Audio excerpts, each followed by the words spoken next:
Good afternoon. The hearing will come to order. I'd like to welcome everyone. Today's continues a series of budget hearings we've had for the Interior Environment Subcommittee on fiscal year 2020. And we're looking more closely at 3 interior bureaus. Joining us this afternoon is Mr. Dan Smith, Deputy Director of the National Park Service, Ms. Margaret Everson, Principal Deputy Director of Fish and Wildlife, and Dr. Jim Riley, Director of USGS Geological Survey. So here we are. We're more than 2 years in the Trump administration, and I just have to say I'm very disappointed we don't have permanent directors at Park Service or at Fish and Wildlife Service. So we're hoping that that gets resolved. But I am pleased that Mr. Smith came out of retirement in 2018 to become the Deputy Director of the National Park Service, and he's acting in the capacity of the Director. Ms. Everson was appointed to the position of Principal Deputy Director of Fish and Wildlife Service October 2018, and she previously worked as Ducks Unlimited Chief Policy Officer, and we are very pleased that she's acting in the capacity of the Director. Dr. Riley became the 17th Director of the U.S. Geological Survey, May 2018. Prior to joining the department, Dr. Riley, a former astronaut, was a technical advisor supporting the National Security Space Institute of the United States Air Force, and also was in the Naval Reserve. So thank you for your service. I'm sorry, I know it's you.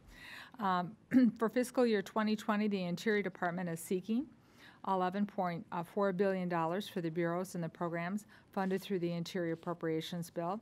That is a 12% reduction from the 2019 enacted level. Unfortunately, that reduction increases as we narrow our focus to examine the individual interior bureaus, and that's our mission today, to really take a deep look. Specifically, in the 2020 budget request, $2.7 billion for the National Park Service. That's a reduction of $481 million, or a 15% cut, meaning fewer park rangers helping visitors, less attention paid to protecting natural habitats or our public lands. $1.3 billion for Fish and Wildlife Service, and that's a reduction of $250 million, or a 16% cut, meaning less funding for endangered species and for grants to assist states in protecting species and habitats.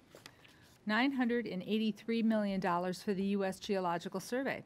That's a reduction of $177 million, or a 15% cut. And that will include eliminating the environmental health, cutting 5 of the 8 regional climate science centers, eliminating funding for cooperative research units and water resources initiatives, both of which are pipelines for our new scientists. These cuts are part of a larger department reduction. For example, the Land and Water Conservation Fund is proposed at only $6 million. In FY 2019, we appropriated $435 million. That's what Congress appropriated. So it's very puzzling to me that the President just signed the bill to permanently reauthorize LWCF just one day after he released his 2020 budget and then doesn't fund it. Making science investments, especially for our climate science, make no sense. When the 4th National Climate Assessment was released in November 2018 and produced by a team of more than 300 of the country's top scientists, many from this department concludes that human activities are driving local climate change, and the impacts are already being felt in this country. We cannot escape climate change's calling card when we witness extreme weather events, devastating floods, storms, and wildfires. Despite the clarity of that message, we need to act now. And the department's budget instead chooses to invest $25.3 million in an ill-advised reorganization proposal. Now, I'm not opposed to shared services, finding efficiencies, increasing collaboration and cooperation, but you don't need to relocate an entire department budget to make those improvements. There's nowhere in these budget justifications that explains what the American taxpayers are going to get from this massive reorganization. Funding levels in the Trump budget cause needless worry to many of the Americans who care deeply about our public lands and the people who work to protect them. Our constituents see these cuts, thinking that this is the final say, and imagine that services and opportunities in our parks and wildlife refuges and the science we need to understand our world and anticipate natural hazards will be severely curtailed. Tribal nations are also impacted by reductions in these bureaus. Funding is eliminated in the Park Service for Native American Graves Protection and Reparation Acts. American Indians and Native Hawaiians Arts and Culture grants, Fish and Wildlife Service tribal grants, they are eliminated. And the USGS, Tribal Climate Adaptation Science, is eliminated, and the tribal water cooperative funding matches are cut by 50%. As we discussed with Mr. Cameron when he testified before the subcommittee last week, this is not a thoughtful, constructed budget to help the bureaus carry out their missions. These budgets were developed solely to hit an arbitrary allocation from the Office of Management and Budget. So our discussion this afternoon will provide a better understanding of the true needs of each one of your bureaus, including staffing levels. Our goal as appropriators is to produce a bill that will better reflect all of our constituents, their wills, their wanting to work with us to protect our natural and cultural resources for future generations. So before hearing your testimony and your opening statements, I would like to yield to our ranking member, my good friend Mr. Joyce, for any opening remarks he would like to make. Thank you, Madam Chair, and welcome to our distinguished witnesses. I appreciate your flexibility with the format today and applaud my chair for making the most of the subcommittee's time within the compressed FY20 budget cycle. Current law mandates a 9% cut in non-defense discretionary spending for fiscal year 2020. We don't yet know if the Congress and the President will agree on changes to the budget cap for the year 20. If we can't agree and we can't prioritize, then a 9% across the board cut will happen. The President has submitted a fiscal year 20 budget to Congress in accordance with the current budget cap and has chosen to prioritize rather than cut equally across the board. So he's done his job. Now it's our turn. I'm probably biased, but I believe that the proposed cuts to many programs in this bill should have been far less, not more, than the 9% non-defense discretionary average. The three Interior Bureau budgets before us today are each slated for about a 15% cut, so we have some holes to fill. I'll start with the National Park Service. This proposal cuts nearly $18 million from the cyclical maintenance. This program needs to be going up, not down, so that we can eventually get to a level where we're no longer adding to the deferred maintenance backlog. It makes no sense to be increasing the backlog with one pot of money while decreasing it with another. That brings me to the Centennial Challenge program, which was started by Congress only a few years ago to match federal funds with donations from partner organizations to reduce the maintenance backlog and improve visitor services. Since donations have outpaced federal investments, our partners are challenging us, not the other way around. We should be stepping up to this challenge instead of walking away from it. This budget also proposes to end additional support for the national heritage areas. I give the Park Service the benefit of the doubt by assuming that they were simply told to hit an allocation target. But the fact is that the federal investment in national heritage areas is more than offset by tax revenues generated from these tremendous economic engines. They are our heritage. They are who we are, and they're worth every penny. I turn now to Fish and Wildlife Service and the U.S. Geological Survey. Asian carp are now a serious concern across the entire Mississippi River and the Great Lakes basins. Those who live in already infested areas with these invasive species want to see them gone. Those of us who are living nearby are doing everything we can to avoid the infestation. This FY20 budget proposal takes a step backwards on the federal government's interstate responsibility to help control Asian carp by cutting a total of $5.3 million from the Fish and Wildlife Service and U.S. Geological Survey budgets. Here's another instance where we need to keep doing more, not less. And we need to be setting our sights on eradication instead of settling for simply controlling them into perpetuity. Turning now from the invasive species to endangered species, one bright spot in the FY20 budget proposes the $800,000 increase to the Fish and Wildlife Service International Affairs Program in order to increase efforts to fight wildlife trafficking. This is an area of the budget where the department has routinely requested funding increases over the years, and Congress has been happy to oblige. I think we can all agree that we want to see an end to the trafficking of critically endangered animals. I'm disappointed, though, with the service's proposal to terminate the Endangered Species Recovery Challenge. This is a cost-shared program that takes full advantage of the flexibilities in the Endangered Species Act to partner with experts outside the federal government. And during its brief tenure, our partners have shown that they are more than ready to step up to the challenge. It won't be long before the tables turn, and our partners are challenging us to keep up. Recovering and delisting endangered species is a responsibility and a goal that we all share. The service can and should be doing more with the limited funds by cost-sharing that work that can be done by outside experts and focusing its experts on the work that is truly inherently federal. I'm also disappointed with the U.S. Geological Survey's proposed $2.3 million cut to harmful algal bloom research. Algal blooms are a huge problem for Lake Erie and the district I represent. The USGS has been a key partner in the development and testing of promising environmentally friendly and cost-effective treatment techniques along Lake Erie. I'm concerned the proposed cut to harmful algal bloom research will impact this work. Finally, the U.S. Geological Survey's 3D elevation program partnership acquires high-resolution, three-dimensional elevation data for the nation in support of the management of energy resources and critical minerals assessments, natural resources conservation, public safety, and job creation. Dozens of federal agencies and hundreds of state, tribal, and local agencies rely on 3D data. I'm hard-pressed to find another federal program with so many different beneficial applications across the nation, and yet we're only a little more than halfway to the 100% coverage of the nation, while the FY20 budget proposes a $1.5 million cut. We ought to be accelerating the 3D program, and as we get close to finishing up to 100% of Alaska, perhaps we ought to turn our focus next to the Great Lakes region. Thank you again, Madam Chair, for calling this important hearing today and for yielding me the time to share some opening comments. I look forward to working with you in the days ahead on a bill to fill these holes and other holes in the FY20 budget. I want to again thank all of our distinguished witnesses for being here today, and I look forward to this discussion ahead. I yield back.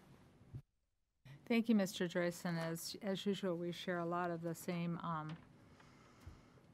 let me put it, we see a lot of the same opportunities to improve this budget. I'll put it in a positive way. I'd like to remind people who are here that there are no photos to be taken unless you have a staff ID or you are a member of the press. We're going to hear from our testifiers. As you notice, both Mr. Joyce and I are kind of coughing and struggling with our voices here. It is beautiful if you're outside in Washington, D.C. to see all the cherry blossoms unless the pollen gets to you. So we have glasses of water here. If at any time any of our guests here today testifying need some more water, just let one of our staff know. We are happy to refill your glass. With that, Mr. Smith, please know that we will submit your full testimony for the record, and with that, I give you 5 minutes to present to the committee. Thank you.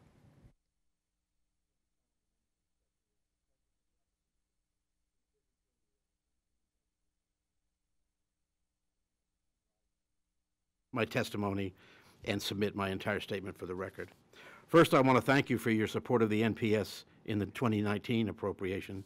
The subcommittee provided additional $11.5 million to address our deferred and cyclic maintenance needs. This will help us accomplish maintenance projects like repairing trails at Zion National Park. The subcommittee's support of $1.8 million for new parks, including the $400,000 for Captain John Smith National Historic Trail and Katahdin Woods and Waters National Monument, allows us to welcome visitors to those parks. The 2020 budget emphasizes the importance of addressing the deferred maintenance backlog faced by nearly every national park across the country. The 2020 budget includes $796.8 million to address the facility operations and maintenance through prioritization of projects that focus on deferred maintenance, health and safety, and resource preservation.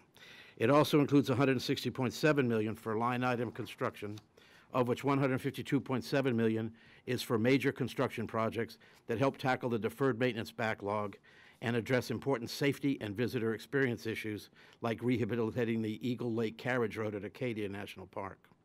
The budget also proposes a public lands infrastructure fund for the Departments of the Interior and Agriculture, of which 70% would be for National Park Service infrastructure, repair, and improvements. This investment will significantly improve many of America's most treasured places and will help ensure that the infrastructure in America's national parks, as well as the resources and stories that they're there to protect, are preserved for the public. In 2018, for the fourth consecutive year, recreational visitation to America's national parks exceeded 300 million. Park visitors play an important role in the economic status of communities surrounding national parks, adding more than 300,000 jobs and $35.8 billion in economic output. The 2020 budget supports ongoing efforts to maintain an enjoyable national park experience and increase recreational opportunities that are affordable and accessible, and it does that at a $2.43 billion amount. National parks provide opportunities for hunters, anglers, campers, and hikers to recreate and enjoy the vast lands set aside for the public. The 2020 budget includes a $10 million initiative to support and enhance recreational opportunities at parks, including $1.2 million to host a National Fishing Day, fishing clinics, and fishing friends programs to pair young anglers with experienced volunteers and veterans to teach them how to fish. Another $100 million would provide accessible hunting lines and fishing piers to promote recreational access for all. $300,000 for Alaska Native Subsistence Program, and $2.5 million to support a veteran fire corps and a traditional trades apprenticeship program for historic preservation. The increase also includes $3 million to promote lesser-known park sites and builds partnerships to market recreation opportunities available at all park units. The 2018 fire season was the most significant in California history, burning almost 70,000 acres of parkland. The 2020 budget requests $4 million for on-the-ground active forest management to reduce the wildfire risk to national park infrastructure and resources and increase safety for firefighters and the public.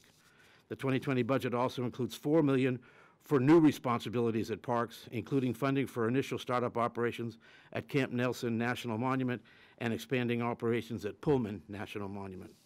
In addition to these increases, the budget requests $5.7 million to support the ongoing reorganization of the Department of the Interior, $5 million to leverage public partner private ships through the National Park Foundation, and a $5.5 million increase for the D.C. Water and Sewer Bill.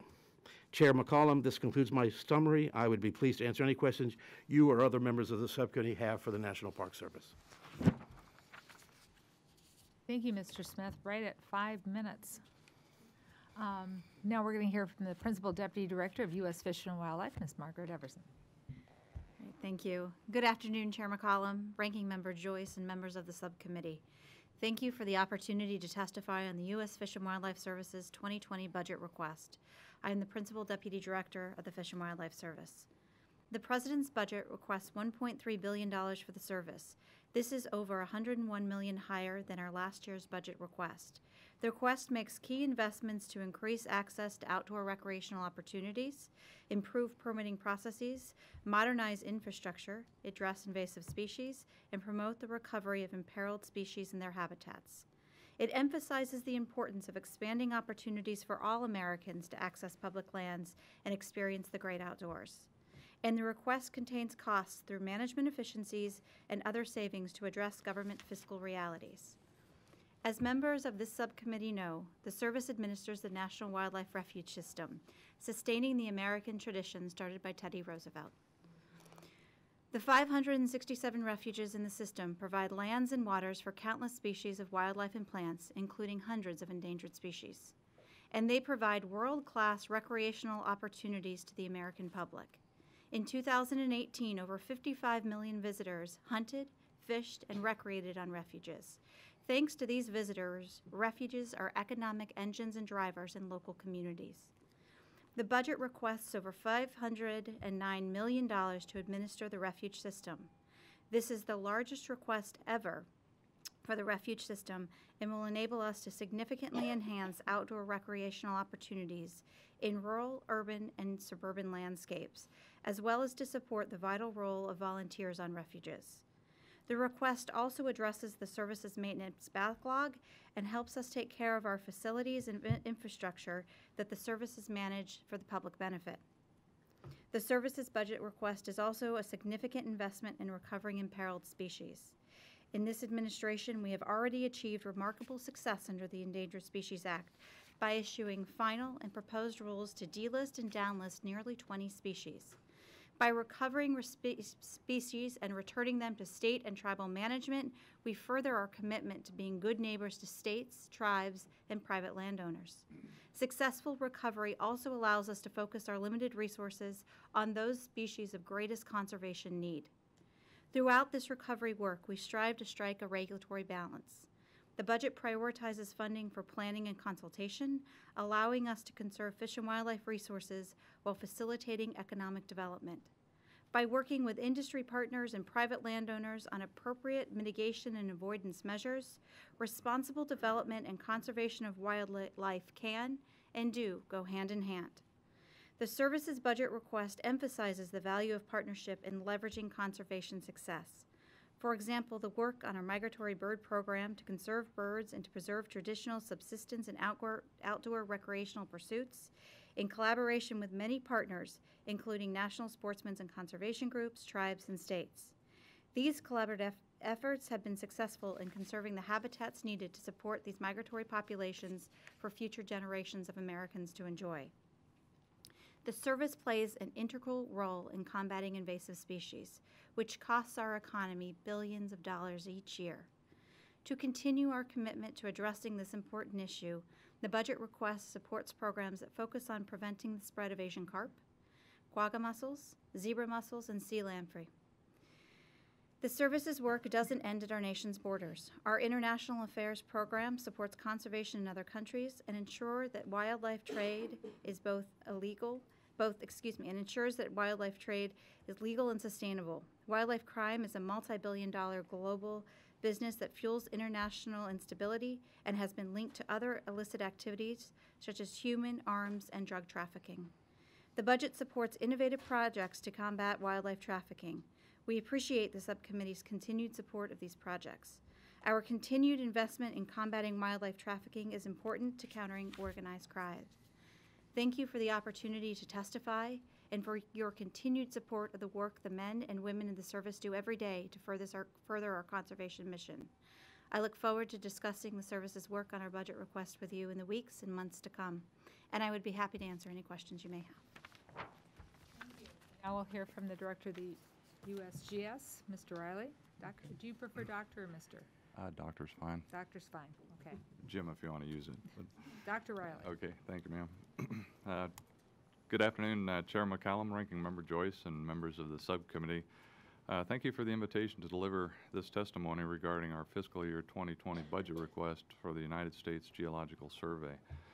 The 2020 budget request for the USGS advances several departmental priorities by supporting strategic investments in research, assessments, mapping, and land imaging. This budget request makes strategic and tough decisions on how the USGS can continue to serve the American people by providing critical science and information to all of our stakeholders. The 2020 budget request for the USGS, as you noted, is $983.5 million, and as you also noted, is roughly a 15% challenge for us. The budget funds scientific monitoring, research, and mapping to support management strategies for land, water, and species. Several areas the USGS will focus on in fiscal year 2020 are providing the science to inform land, water, and species management, delivering 21st century mapping and land imaging, delivering the science and energy and mineral resources for our country, and making science available to safeguard communities from natural hazards. Specifically, the budget also includes support for the Landsat 9 ground system development to meet a fiscal 2021 launch. The budget also funds energy and mineral resource assessments, utilizing tools such as light detection and ranging, more popularly known as LIDAR, used for precision elevation mapping in our 3D elevation program, which is 3DEP. Geologic mapping and airborne geophysics to identify mineral resources that are of significant value to the United States and can inform strategies to reduce critical mineral import dependence. In addition to these areas, we are also focusing on modernizing our organization and infrastructure, which includes the USGS support for the department reorganization and internal restructures proposed in this budget. In 1879, Congress passed legislation that merged several federal scientific and mapping surveys. We call this statute our Organic Act because it inaugurated the U.S. Geological Survey. From the beginning, the mission of this combined endeavor was not only to map the West and locate resources, but also to push the boundaries of our science. USGS scientists for 140 years now have pursued that mission with an uncommon dedication. In fact, this year we are celebrating the 150th anniversary of John Wesley Powell's expedition down the Colorado River. This expedition was to enter into the great unknown, as it was known then, take scientific measurements, chart the region, and effectively complete the nation's maps. We look to Powell's groundbreaking journey as the type of cutting-edge science we want to do each and every day for the nation. Although we are proud of our long history, no one at the USGS is standing still and resting on their laurels. Every member of the USGS team is constantly moving forward, looking for new and interesting ways to study our planet, and they are always mindful of how we can do business more effectively and efficiently. On behalf of the USGS, all roughly 8,000 of us, I want to thank you for this opportunity to testify today about our budget proposal for fiscal year 2020, and I will, of course, be happy to answer any and all questions you may have. Thank you. I was just passing a note here because we know we're going to have votes probably around 1:30 or so. We'll find out. The bells and whistles will go off. And many of us are serving on other committees, so we know that there are individual members who may or may not be able to go back. I'm going to be here for the whole time. I've got lots of questions, so I'm going to save mine. And Mr. Kilmer, you were here. You were the early bird, so I'm going to let you go first. Thank you, Madam Chair, and thanks for being with us. Let me start, Dr. Director Riley. The USGS's Climate Adaptation Science Centers provide critical information and decision-making tools to resource managers and other stakeholders to help them adapt and respond to the impacts of climate change. The Northwest Climate Science Center, housed at the University of Washington, has proved to be an invaluable resource for our region, and unfortunately the administration has consistently proposed deep cuts to these centers that would consolidate the total number from 8 to just 3 nationwide. Thankfully, Congress has the final say and has continued to reject that proposal, providing $25 million in fiscal years 18 and 19 to support their critical work. However, despite receiving funds from Congress to continue the work at all 8 climate adaptation science centers, I've heard from several centers that the agency has taken internal steps to delay or obstruct the distribution of funds, only releasing 5 months of funding at a time rather than the full year, with no guarantee the rest of the funding would be made available, which hinders hiring and planning decisions and interferes with ongoing projects, delaying new project approvals by more than 6 months, which has actually prevented some centers from moving forward with planned activities.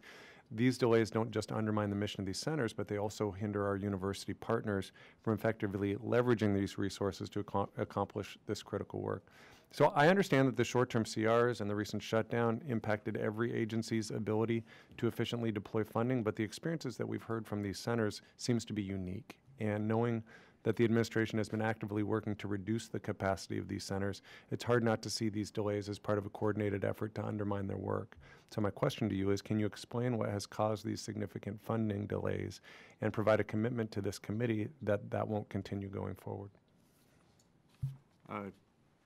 Yes, sir. In fact, and regarding the funding delays, I'm not aware of any at this point.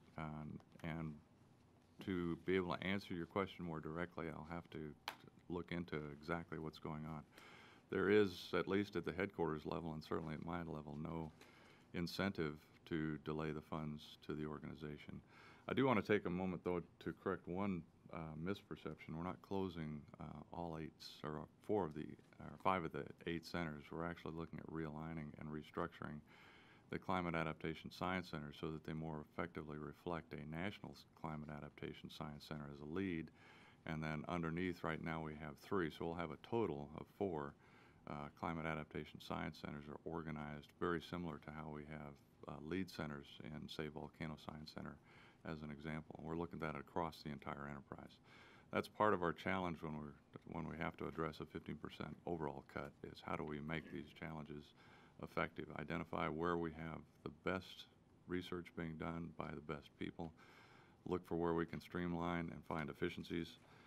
And as you know from my background, I spent a fair bit of time at NASA, and challenges like those are not impossible, because our experience at NASA while I was there, we had a 25% reduction in our budget during the period we were there, and we still got the International Space Station built. It just took a little bit of effort. Sometimes we had to delay funding from one year to the next. That's certainly not the case, as far as I'm aware, in terms of how we're dealing with the Climate Adaptation Science Centers now with our budget, but I will take that as an action and go look into it. Thank you. I'd value your follow-up. My second question is to Deputy Director Smith. Given the size of the Park Service's existing deferred maintenance backlog, I was pretty concerned by the administration's decision during the recent shutdown to siphon critical fee dollars that were intended for maintenance project and redirect them to operations accounts to keep some parks open, particularly since that decision only exacerbated some of the damage to park resources. Can you tell the committee precisely how much money was transferred from fee accounts to operation accounts during the shutdown? And does the agency have any plans to replenish those funds so this doesn't add to the maintenance backlog? Congressman, thank you for that question. I think I have the light on. Congressman, we basically, we will have a number for the committee very shortly in our accounting system. We're going to give a very accurate number, but it was approximately $6 million a week that we did divert. In the passage of the CR, though, we were told to put everything back into operational funding. So we went back to operational funding. So technically, nothing of that $252 million that was available during the lapse was used for those purposes. So that money is fully back to be used in the parks for their necessary purposes for deferred maintenance and other issues. If the gentleman would yield. Sure. That money was in the appropriations bill. You're correct. It was to go towards regular operation and maintenance. It was, and we have a report coming, but it was Acting Secretary Bernhardt's own discretion to do the fee money, and that fee money is collected differently. So it wasn't Congress not saying that we wouldn't replenish the fee money. We just replenished what should have been spent in the beginning. So I just wanted to clarify that. Thank you for raising that point, Mr. Kilmer. Do you have time for one more short question? Or? I'm going to try to get Ms. Pingree and Mr. Stewart in too before I yield votes. back. Thank you. So if I yield back. we have time, we'll do it. Mr. Stewart. Madam Chair, thank you, and to the ranking member, thank you for letting me jump ahead of you. I appreciate this, and recognizing that we are bouncing between hearings and competing, always robbing Peter to pay Paul on his job, unfortunately. To the three of you, thank you for being here today. I don't suppose this is a favorite part of your job, and I'd like to recognize that many times you come here and you feel like we try to put you on the spot, try to pin you down, and we do sometimes because we do have questions. But we often don't thank you, and I would say this whether there were Obama administrators, regulators here, or some from the current administration. We are grateful for the work that you do, and we don't recognize that. And unfortunately, the purpose of these hearings isn't to call you before us and tell you how great you are. It's to, again, ask questions and tell you some of our concerns. But we do think that, that you all are trying, and we appreciate your support and some of the common things we have.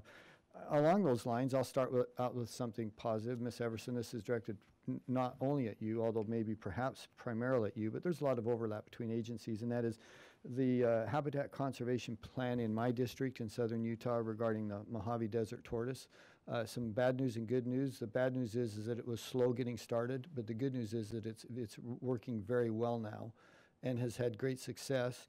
And I would argue that one of the reasons is we got a local input and local buy-in, and they are vested in making that process successful. And we've had dramatic results in restoring that habitat for that that beautiful desert tortoise. Well, I don't know if they're beautiful, maybe to other tortoises, but they're worth saving certainly, and trying to keep that species. Now, if you don't mind, I'd like to again bear down on some things that matter to my district and that we need your help on. And Mr. Riley, let me start with you if I could. We have this interesting thing with the Utah Prairie Dog, which I hope you're familiar with. And again, once we want to preserve and maintain these species, but we have a couple policies that make no sense. One of them is that we only count these prairie dogs that are on federal lands. Well, if you go to southern Utah, the federal lands are desert. They're rock and sagebrush and dirt. And it turns out these prairie dogs aren't stupid. They'd rather live in an alfalfa field than out in the dust. And so we're counting the prairie dogs on federal lands, but 80% of them live on private lands. And so we're getting an inaccurate measure of how we're doing in preserving these species. And it makes it counterintuitive, and frankly, it's very restrictive in property rights and other things. So I wish you would assure us that we can change that. It's something I've been trying to do for 4 or 5 years. We just want to know an actual number. But you can't get the number if you're only counting out, going out in the rocks and counting them there. instead of the, where they prefer to be, which is where there's water and food and protection. And then the second thing is not segmenting the populations. We've had great success in some counties, and we want to recognize that success, but we're mixing the populations, and so we're focusing broadly instead of on the counties or the locations where we're not having as much success. I hope you understand my concern, and I'd invite you to address that briefly if you would. Yes, sir, I do understand the concern. And I'm going to ask for a count on my time, just because I'm going to accelerate it if we could. How much time do I have? We forgot to set the clock for Mr. Kilmer. Okay.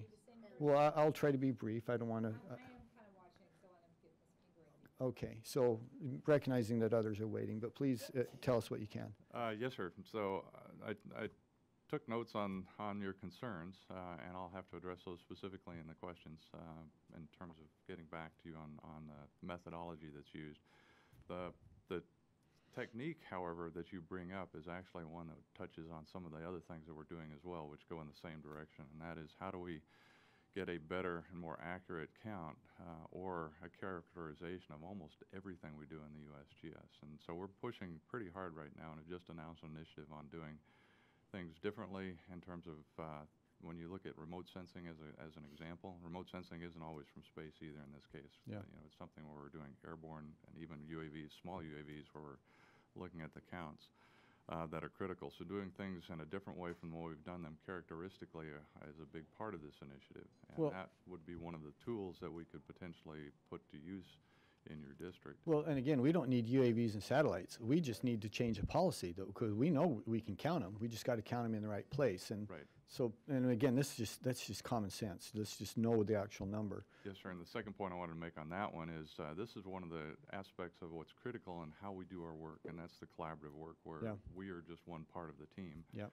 And so we work not only with our customers and collaborators in the states, but also with the municipalities, also with the universities and the research units, as much as we possibly can to get force multipliers as you and I would understand I it. appreciate that. And I'm going to move on very quickly. And I won't ask a question. I'll make a comment, Mr. Smith, and that is one of the things that, look, I represent some of the most gorgeous areas in the entire world, Zion National Park, Arches and others.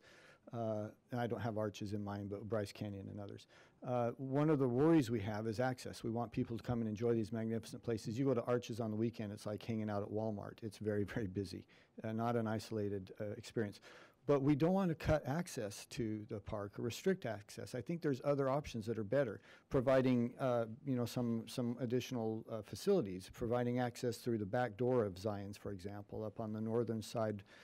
There's other things that we think we could do where we could accommodate all the people who want to come and enjoy the park rather than restrict the number of people that can enter the park every day. I'm going to follow up with you on this if I could, sir. I just think this is so important that we want to have an additional conversation with you if we could.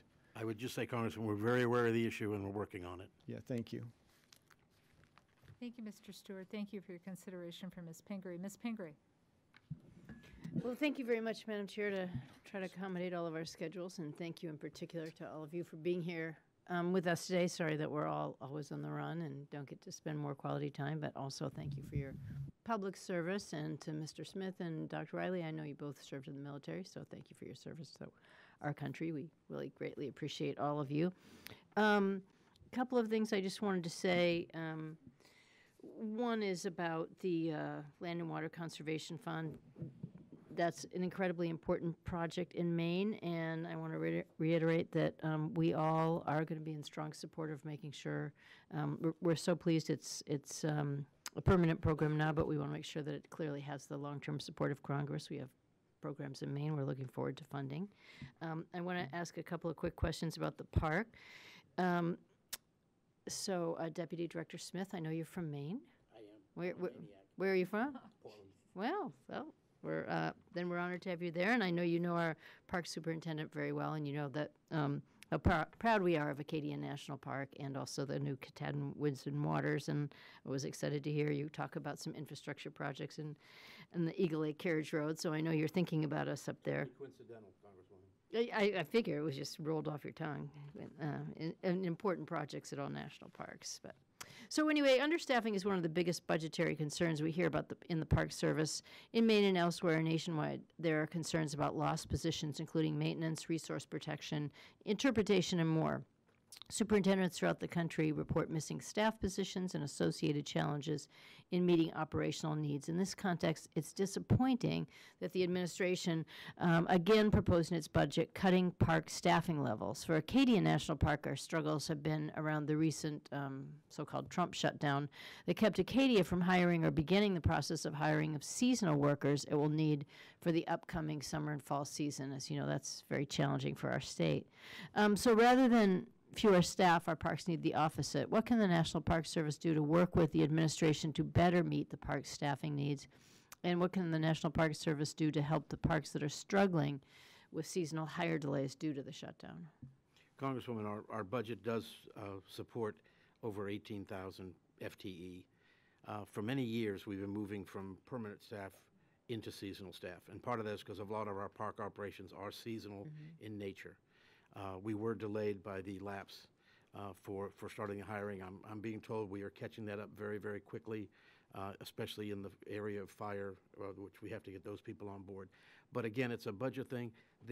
For instance, this year with the 1.9% pay raise, that's $22 million that within a budget I had to find that money. The expense of bringing on a federal employee now with the new FER system is very expensive. And so moving towards seasonals is going to be our future in the budgets that we're in, but it'll put people in the parks when our visitors are there. We're also looking at things of grouping or consolidating parks, where if I have 3 units close by, that I could have one superintendent over those and save that very expensive position and fund differently. So we're looking at ways to deal with these personnel issues with the fact that there are reduced funds as far as personnel. Well, thank you. I know we're anxious not to have reduced positions, so I hope that even if you get a little bit creative there, it doesn't result in less staffing in the parks where we really need it. I know we're all in a hurry, so I will submit my other questions for the record and thank the chair for her indulgence. Mr. Joyce, there's 9 minutes remaining. 400 people haven't voted. Do you want to, you'd be the next one up for a question. You want to do a question? Well, Ms. Pingree wants to finish. Do you want to do another one? Okay, well, quick. She had yielded back, so I just wanted to make sure I'll that try you to, and I were square. again, make it somewhat quick. Park and refuge budgets. I understand that from the NPS budget justifications that between 2011 and 2018, NPS staff levels and FTEs went down by 14%, while at the same time visitation increased by 14%. For the National Wildlife Refuge System, there have been declines as well. And while there are about 3,000 employees, there's also a strong volunteer workforce, which is equal to about a 20% boost to the workforce. However, I understand this volunteer level has dropped by 15% due to the fact there's not staffing to train and supervise these workers. Meanwhile, the overall funding for the refuge system has been starved since FY10 and is currently about $92 million lower than the level it would need to keep up with inflation at the 2010 level. And to go back to the point about the cutback for staffing, these budget cutbacks, which would continue under your budget, have led to many unfilled positions, which in turn make the maintenance backlog worse. We love the Rachel Carson Wildlife Refuge and Acadia National Park, and we expect those places to have to be worthy of being the special places that they are. And we need support for those, not just for the visitors, but for the residents around those places, the employees who devote day in and day out to working in those special places, and for the wildlife and treasures that we find there. Can you tell us what impacts you see with these overall budget cuts are having on our refuges, and recognizing that many of these challenges are placed upon you by OMB in their budgets? Can you tell us why in this context, the administration is again requesting a reduction in staff when we're already unable to keep up? Well, thank you, Congresswoman, for your question and for recognizing Rachel Carson. That truly is a special place. Thank you. I was there end of last summer. Oh, wonderful. Magnificent place, and certainly one of the jewels in that area. So thank you for recognizing that, and thank you for recognizing the work both that our staff does and our volunteers. To your point, it takes both dedicated staff, our refuge staff, and dedicated volunteers to be able to provide the resources to the refuges to serve the American people. I think you'll see several parts of our budget this year that address that. As I mentioned in my opening comments and statement for the record, this is the highest budget request ever for the refuges. We're focusing both on backlog and maintenance, as well as visitor services.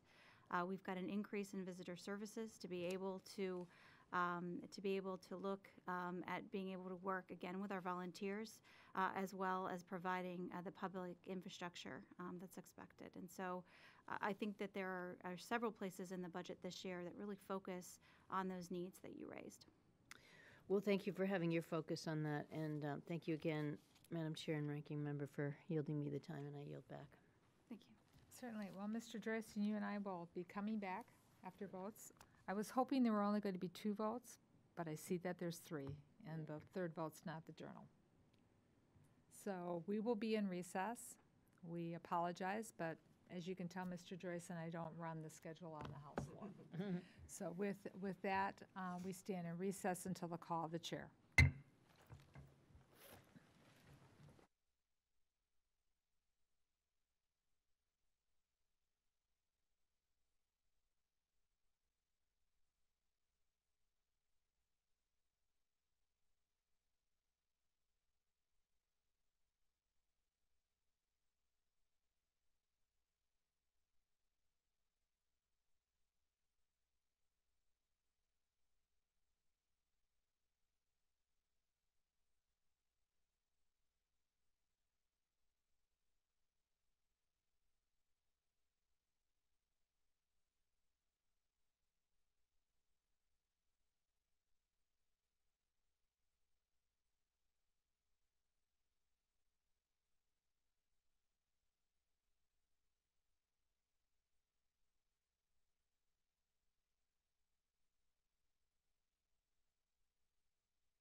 Back to order.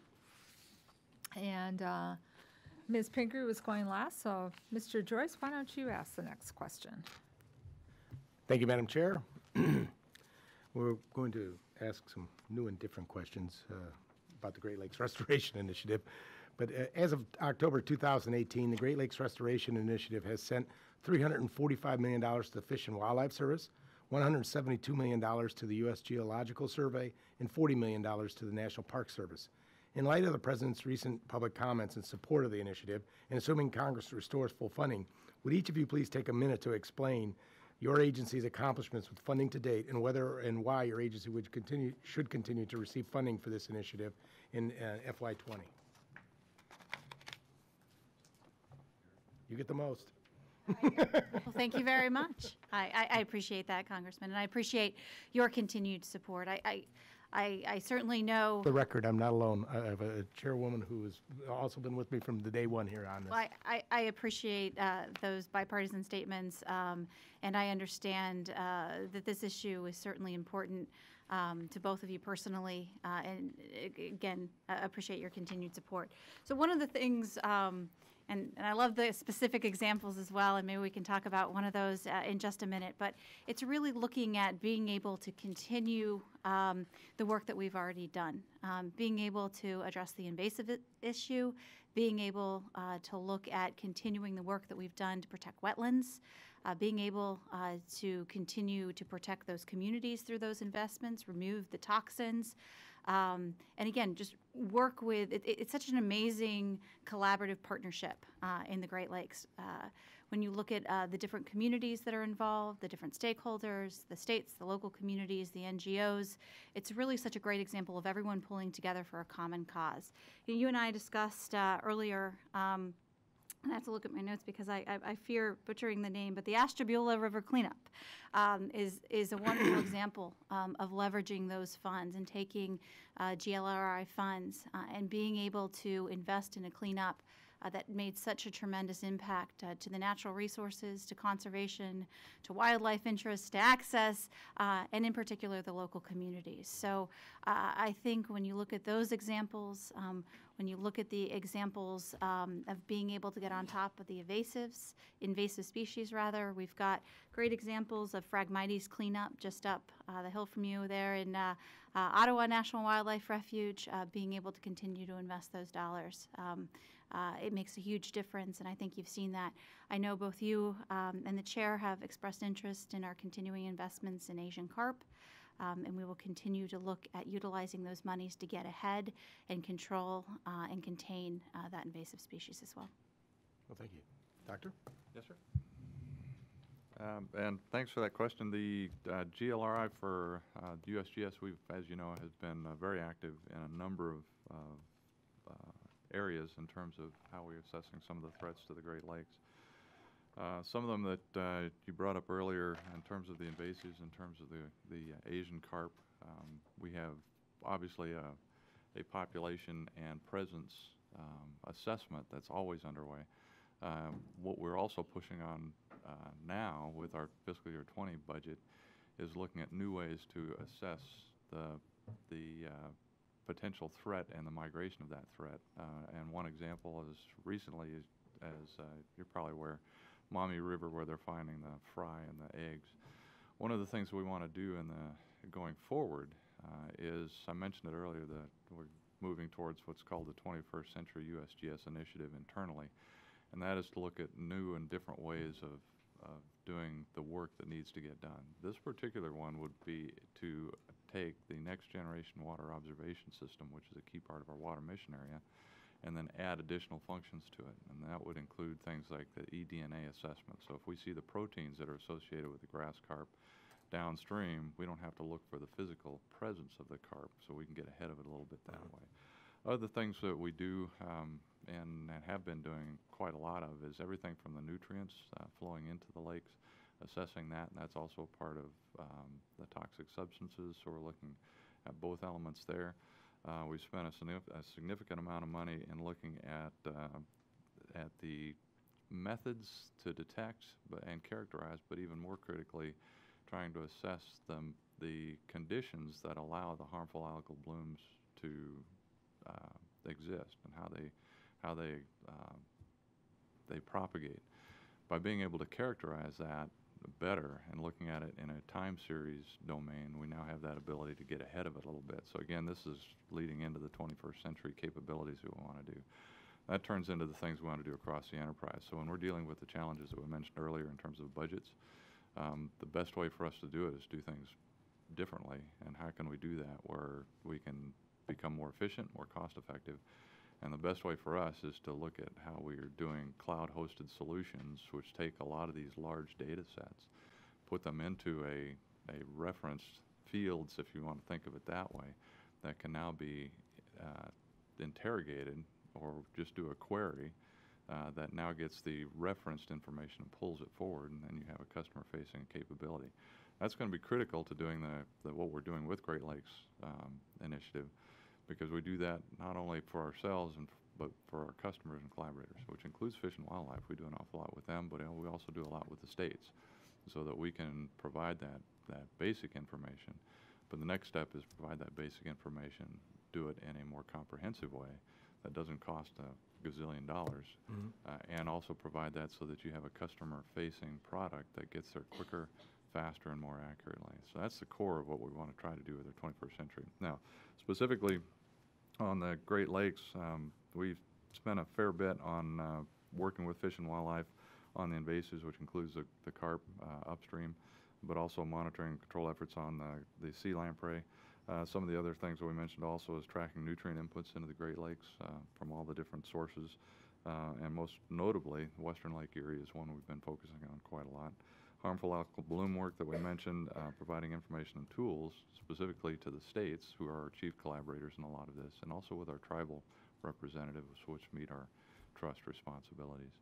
And if you have any more specifics that you'd like to get, please feel free to let me know, and we'll be happy to answer those in questions. Thank you. Yes, sir.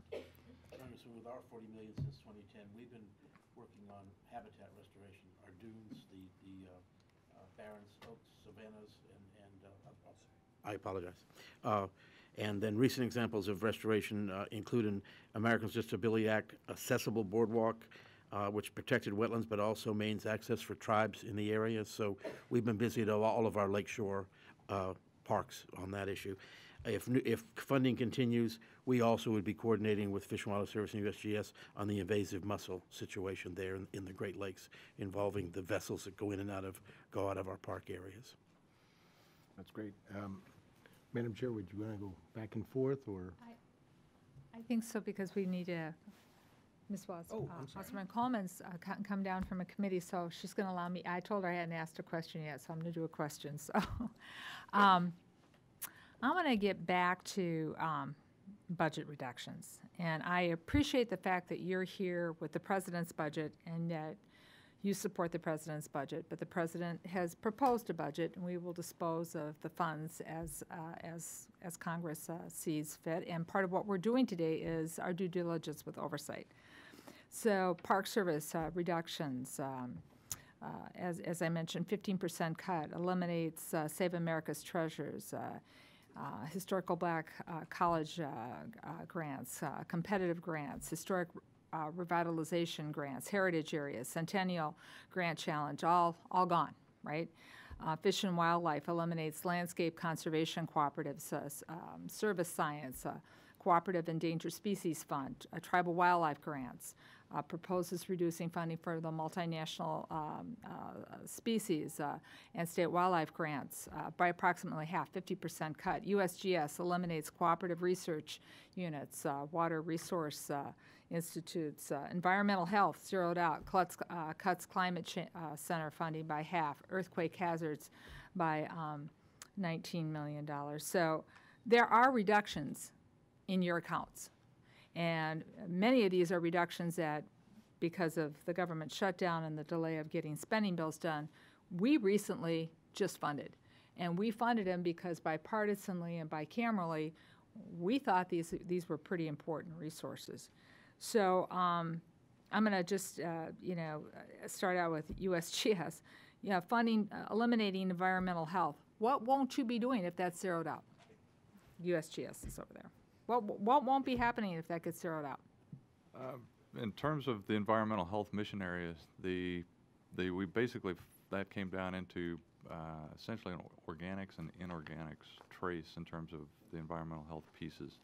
So between those two, the inorganics would actually land in energy and minerals in terms of What won't be done? some of the efforts that we have.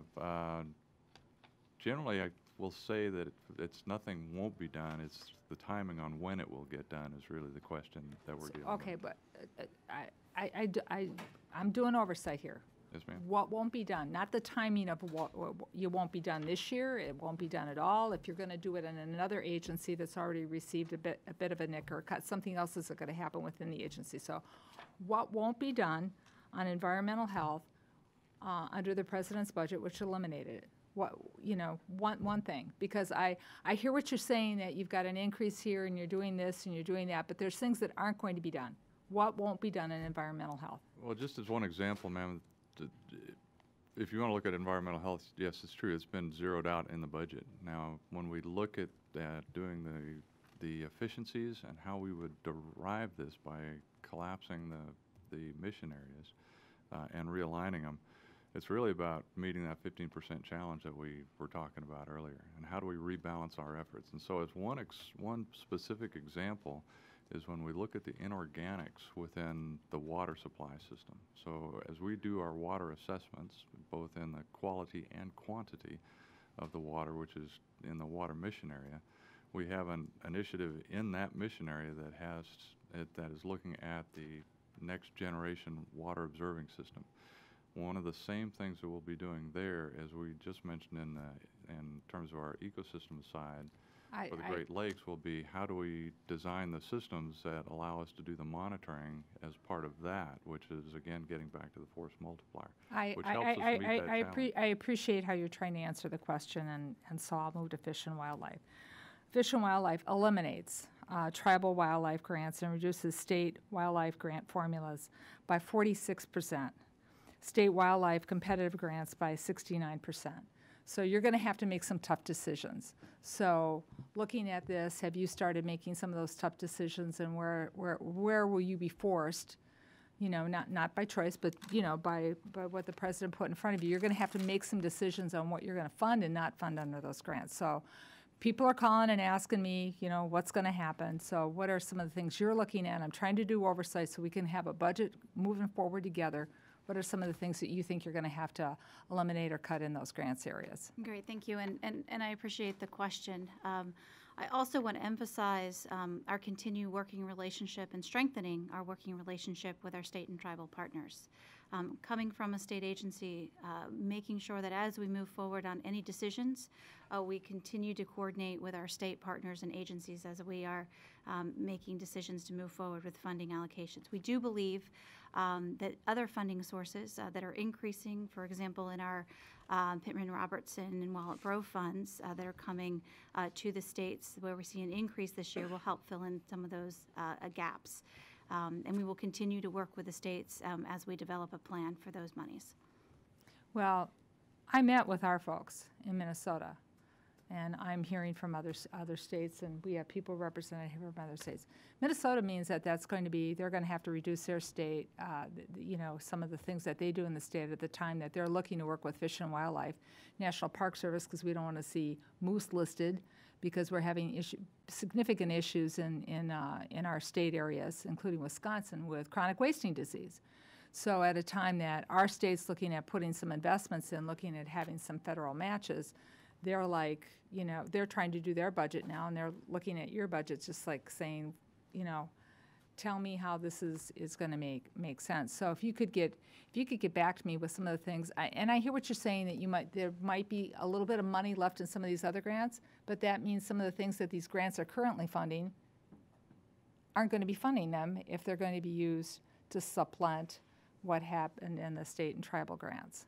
Well, I'll offer two things. I think, first of all, we'll be happy to get back on specifics, but I would also commit to you and to the committee that we will continue to expand our working relationship with the states as we move through any of our wildlife management and conservation work, and we'll continue those discussions. We had a wonderful meeting a couple of weeks ago with the state directors and their leadership, along with the U.S. Fish and Wildlife Services leadership, and we continue to expand those relationships. And I know you work very hard at those relationships. They appreciate them, but a cut of 46% to, tribal wildlife grants and state wildlife formula grants, 46%, 69% to the state wildlife competitive grants. It's, you can have a good relationship, but it might not have been as happy as it was if there weren't any cuts coming.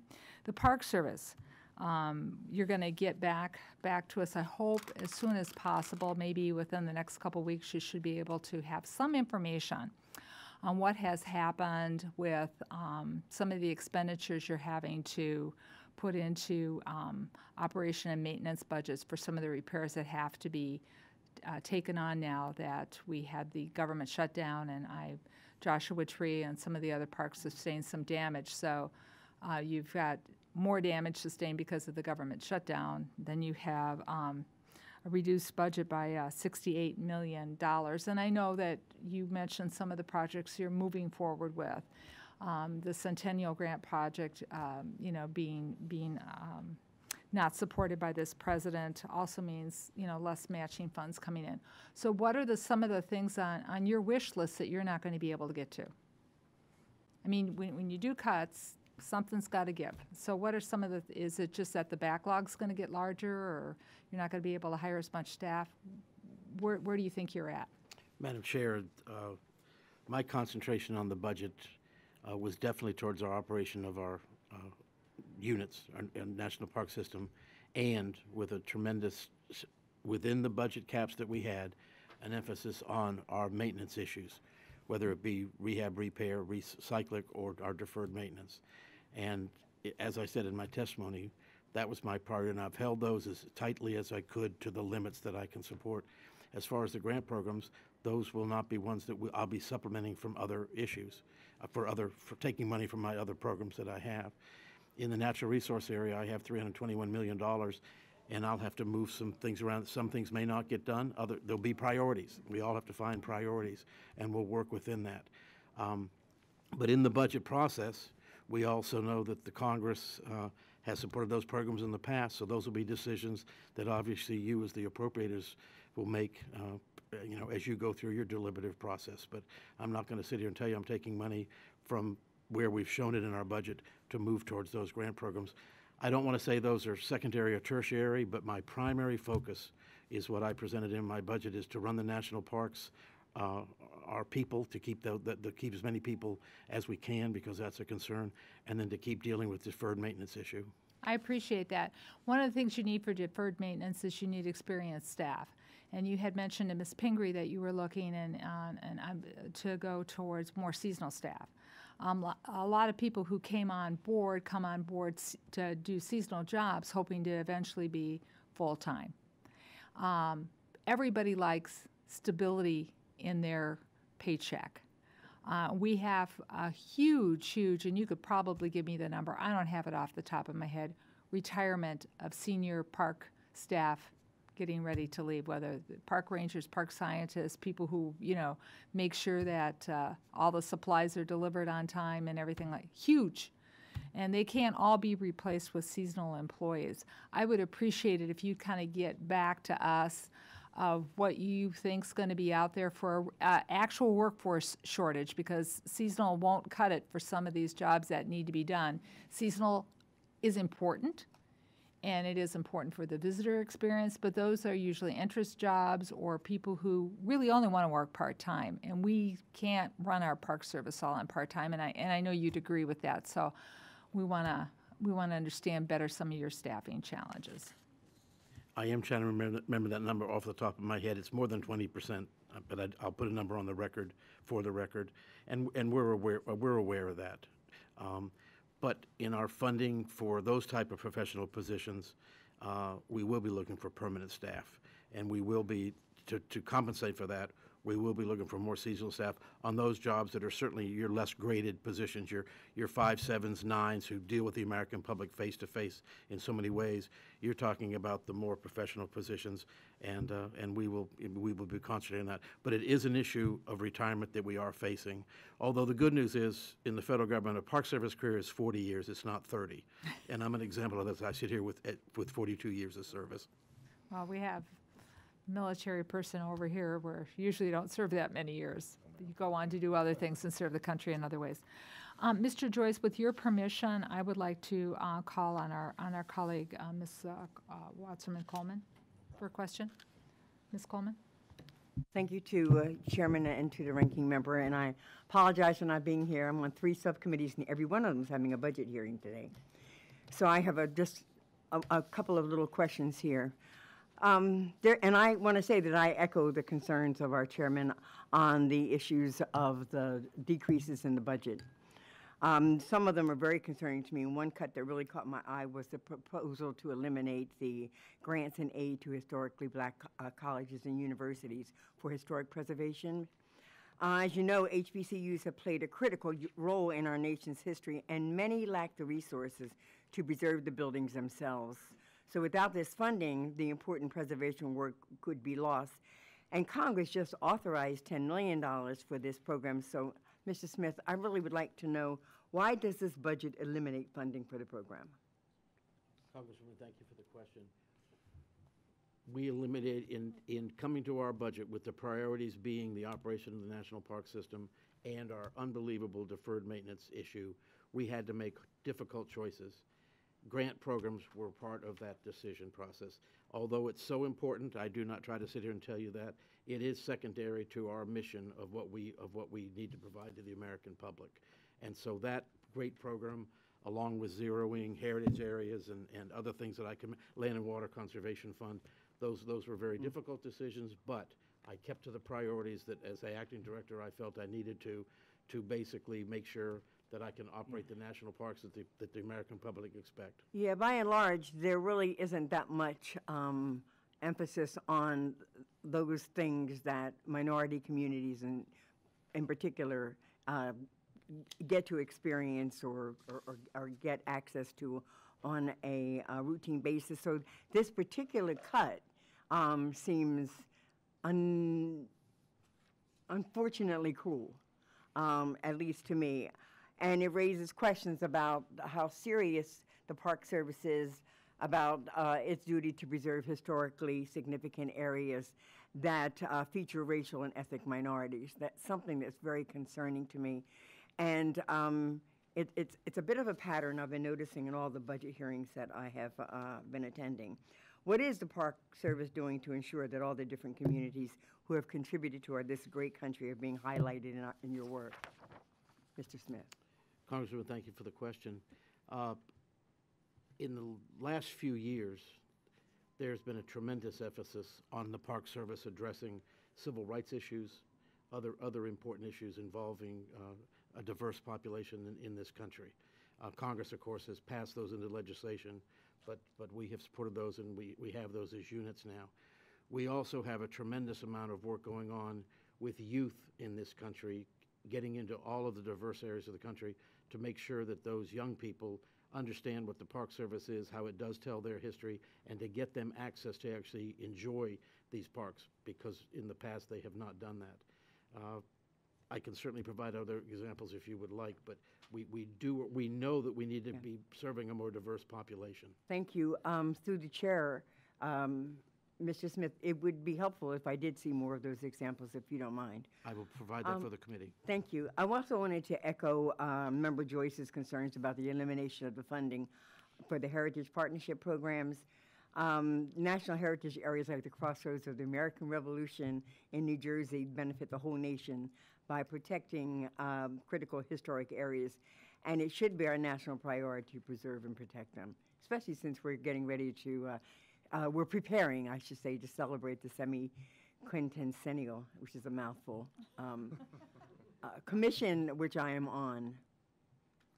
And finally, I'm concerned about a proposal to eliminate the funding for the Delaware Watershed Conservation Fund, which is apparently a relatively new program that is critical to preserving and conserving lands and waterways.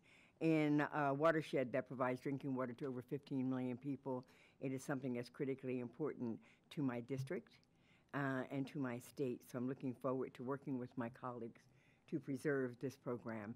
I thank you, Mr. Smith. I thank you, Madam Chair, and I yield back and run to the other hearing. It's just you and me, Mr. Joyce. Mr. Joyce? Thank you. And Mr. Smith, knowing that you're trying to do the best you can under the limitations or reservations that you have under this budget, does the National Park Service have an estimate of the size of the annual cyclical maintenance budget needed to stop the growth of the deferred maintenance backlog? And if so, how does that figure compare to the amount requested in this year's budget? Congressman, we probably do, and I'm sitting here trying to grasp at it, and I can't quite figure. I know that we do fund Cyclic as one of our better-known repair issues. I can certainly provide that to you possibly before we leave today, but I don't have it on top of my head. We are always catching up. People don't understand that rehab, repair, we're trying to keep something from going into deferred. Cyclic is something like replacing an HVAC, but all of these do go towards maintaining these 76,000 assets that we have in the Park Service. I will definitely get you that number. And it is probably one that we're not quite achieving because we are backing up slightly on our deferred maintenance numbers. Thank you. And could you provide for the record an itemized list of the items on the maintenance backlog for the Cuyahoga Valley National Park and the James A. Garfield National Historic Site, along with the estimated costs and timeframes for removing items from this list if the Public Lands Infrastructure Fund legislation were to be enacted? I certainly can provide you the list of those projects. I have those broken out by state, by every park unit that we have, so I can provide you that. And the second part of the question, Congressman? Was the James A. Garfield No, National... I can certainly provide you that. You followed on about something about the Infrastructure Act. And the timeframes for removing items from the list if the Public Lands Infrastructure legislation were to be enacted. I wouldn't be able to give you that at this time, but obviously I could show you examples of how we would move projects much further through the system because we do have things that we know we work towards a fiscal year. So I'd be able to show you something that maybe now we have planned for 2025 that with the Restore Our Parks Act, we'd be able to move up to a much earlier time frame. But I will definitely answer your first question. I will try to get you something that answers the second part of that question. Fair enough. I hope I have a chance to do that, to actually have that enacted and me to have to start to deliver those type of numbers. Thank you, Madam Chair. I want to, thank you. There it goes. I've got probably more questions than we have time, so I'm going to submit some things to the record. But I just want to get on the record that I am going to be asking some more questions about the reorganization. I had many conversations with Secretary Zinke about it. Mr. Bernhardt was working with staff on kind of putting some things together for the Department of Interior for reorganization. We still have a lot of questions. There's still a lot of work to do that because it does cost money to reorganize. Reorganize can save money in the end. I've worked in the private sector for a long time. I'm not against reorganization, but there's just so much going on with cuts right now. We have to see what this reorganization is going to look like, what's going to happen with leases, what's going to happen with a whole lot of things, and will the reorganization then start taking priority for some of the things that have been zeroed out, right? National Wildlife Health Centers, diagnostic and research laboratories that could be working on chronic wasting disease and white nose syndrome and things like that. I mean, this is all about making some tough choices, and the reorganization might not be as robust as what we had originally been having the department tell us it was going to be. So I think putting pencil to paper on that is the same as what has happened with the other things in the budget. But one of the things that we've been hearing, though, is USGS is going to be on track to move headquarters to Denver. I mean, moving a whole headquarters is kind of expensive. Is that true? Are we looking at, because as appropriators moving a whole headquarters, first I heard of it was last week. We're not moving all of headquarters, and I'm going to back up just a little bit to give you a little background on where we're headed. So the reorganization with the department actually works very well for us because we already had a regional layout in terms of how we were divided across our organization.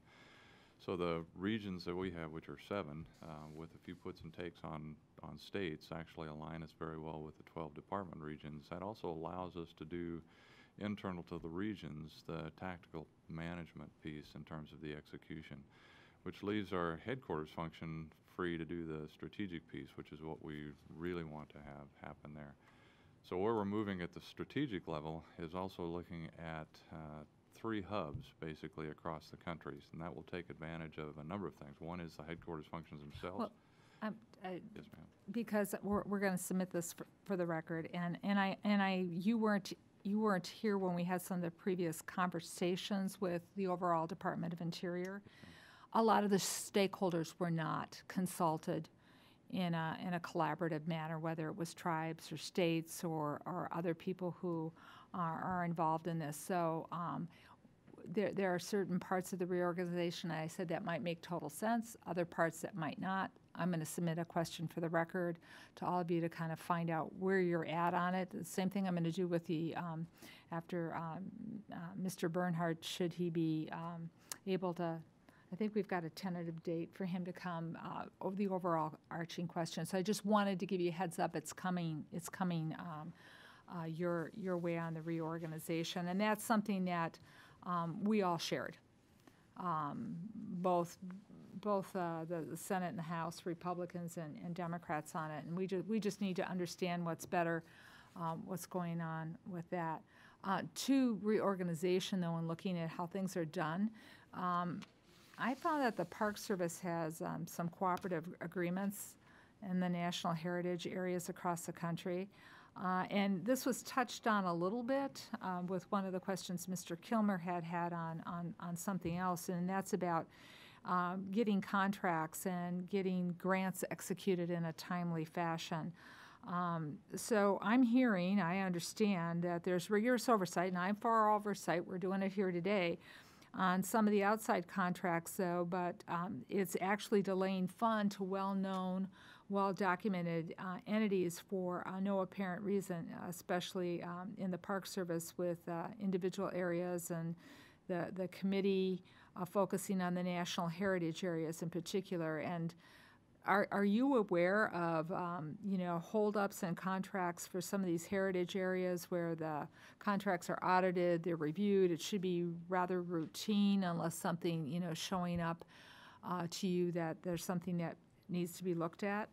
Madam Chair, the only review that we've done recently was again with our money from the rec fee accounts that our parks have submitted for this year to carry out either deferred maintenance or other issues.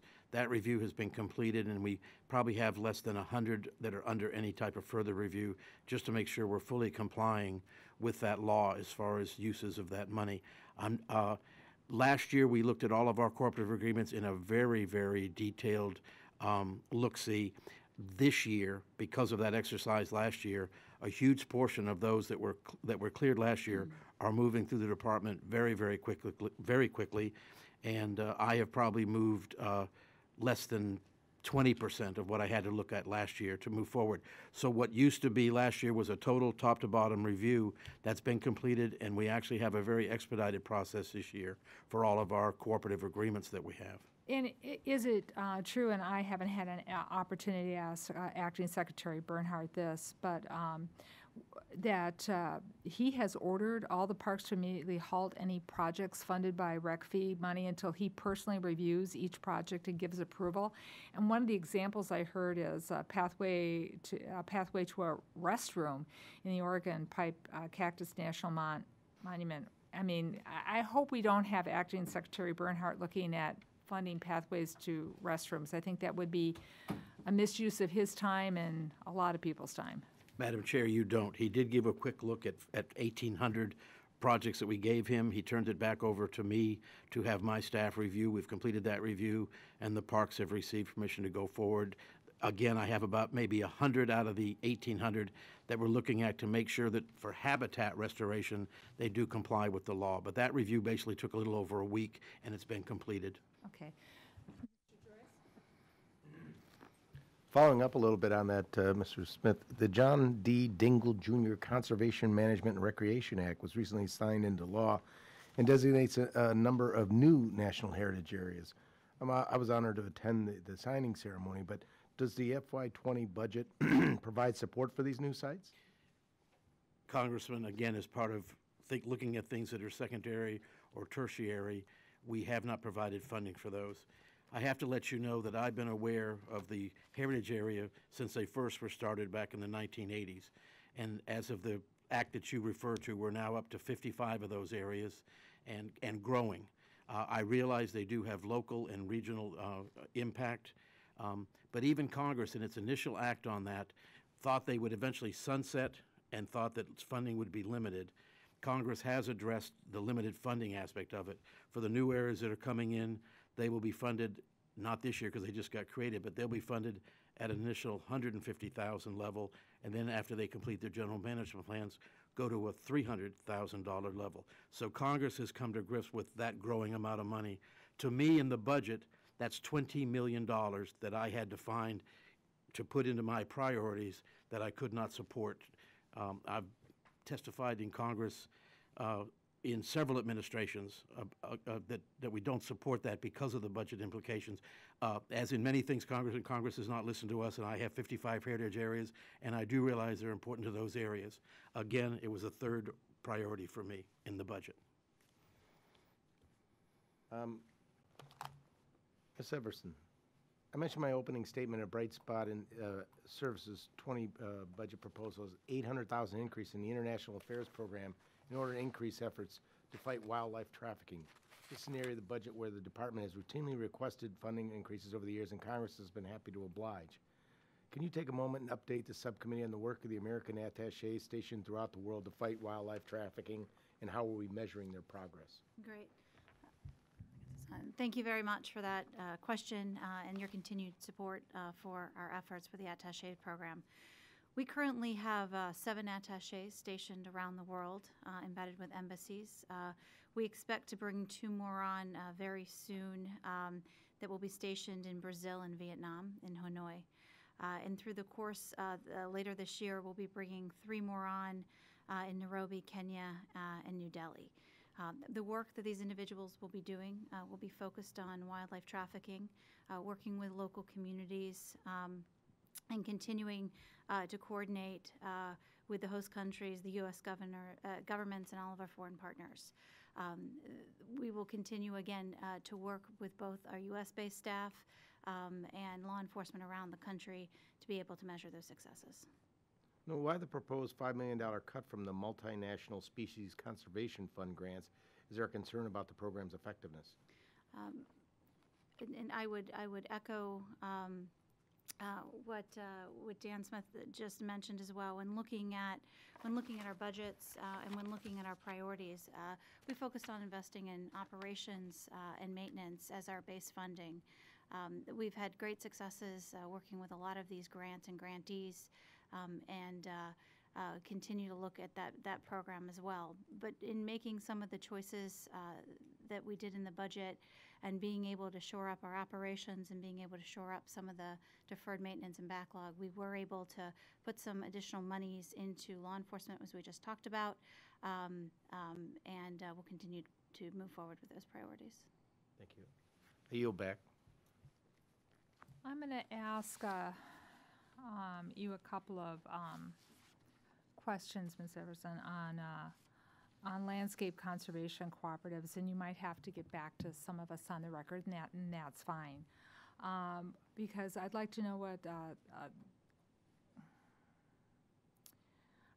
the status of the 22 landscape conservation cooperatives are, and how many LLCs, coordinators and science coordinators you're currently funding, and to what extent the steering committee was consulted before any realignments took place in the science division, because we're hearing that a third of the LLCs have stopped functioning. Another third have been transferred to other regional partnerships, and a remaining third are trying to hang on without any federal funding. So I'm going to submit that for the record, and I would very much like to hear back on that, because that also gets into some of this whole reprogramming, realignment, and things we were talking about before. So I will be submitting that to the record. And also, I just want to be clear, you're looking to do these attachés, which Mr. Joyce and I are both very active. In fact, we're co-chairs of the International Conservation Caucus.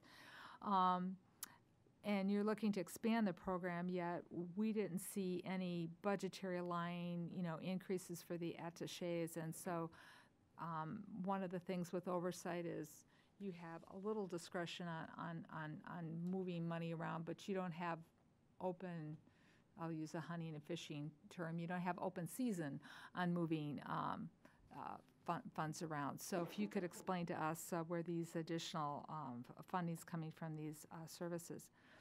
I wanted to just kind of brainstorm with you a little bit because of your experience with Ducks Unlimited and other things like this, and this was just in the news again in Minnesota. Lead poisoning kills between 10 and 20 million birds each year, including bald eagles. On March 2017, Secretary Zinke overturned the director's order that required the phasing out of lead ammunition and fishing tackle on a national wildlife refuge by 2020. In 2018, I shared my concern with the former secretary about lead poisoning as it was occurring from fragments from shot eaten by scavengers on our public lands. Now, just this past week, the University of Minnesota Diagnostic Lab reported it found trumpeter swans are dying from lead toxicity from fishing sinkers.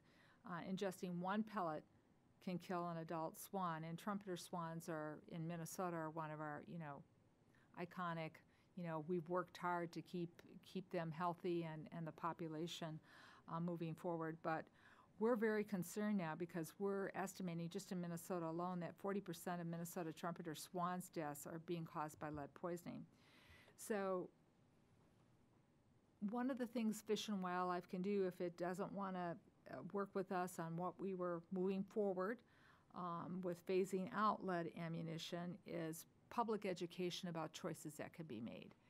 And some of that is going to mean having staff available or volunteers or working with foundation, having handouts, brochures. Are you doing anything to help the public know? Because lots of times people are clueless and would change their habits if they knew what the lead shot or lead sinker was doing to the wildlife in the refuge that they came to enjoy. What are you doing anything to address this at all? So first, let me thank you for the question, Madam Chair, and I would like to echo the success story of the trumpeter swan that you brought up. I know that that has been a success story over the years. Public education on any of these issues continues to be important, and I'll be happy to submit to the record the specific examples of where we're doing that around the country. I know we've been working with state fish and wildlife agencies, again, on messaging this through those agencies as well. And it continues to be important to be able to get that information, whether it's through our visitor centers or whether it's when working with our partnerships through the states, to be able to get that information to the public. We need to get the lead out of the animals, and we need to get it out of the water. So look forward to working with you on this. This is just for both you, Dr. Riley, and you, Ms. Emerson. So two things that you're working on together, and this affects our national parks too, but they're doing the funding on it. I know that we in the upper Midwest are very concerned about chronic wasting disease. And it's fatal to deer, elk, and moose. It's been detected in 22 U.S. states, 3 Canadian provinces. There's more research that's necessary to understand this disease. If you could, and I'll do my other question after that, if you could tell me what you're doing to accelerating finding a cure on this. This also stays in the soil for a long time, and I know states are working on this as well. Minnesota's taking a significant leadership role this session working on it. And then white nose syndrome. White nose syndrome is a devastating disease with no cure. killing bats in 33 states, 7 Canadian provinces, so I'm sure the Canadians maybe want to elaborate if we're working with them on this as well. Minnesota recently completed a bat study.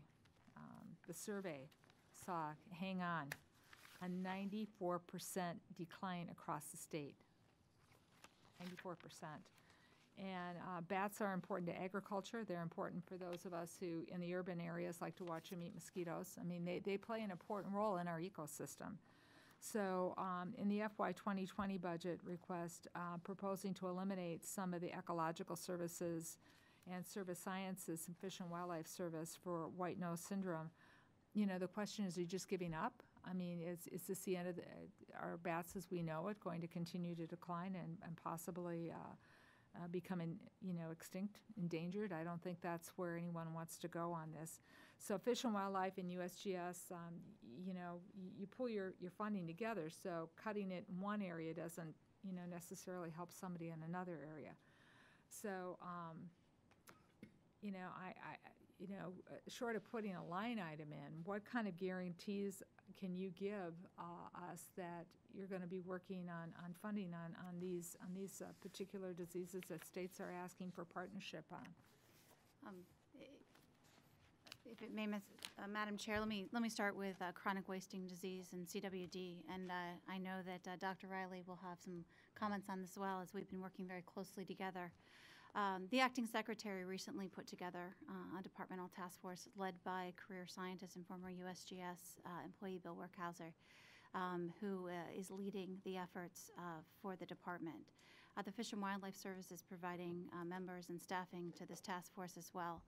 I believe it was last year the Association of Fish and Wildlife Service put together recommendations and made a handful of recommendations about ways to address chronic wasting disease. We have reviewed those with the states.